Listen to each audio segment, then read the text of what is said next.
வந்ததையா இது எந்தெந்த சாமி தந்ததையா எத்தனை பாட்ட சொன்னதையா அத சுத்துற பூமி கண்டதையா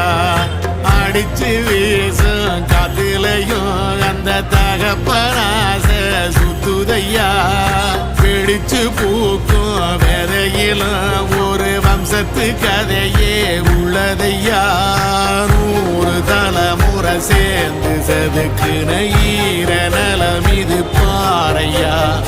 வாழும் வரையிலும் நீயும் விதைக்கிற கடமை இருக்கு கேளையா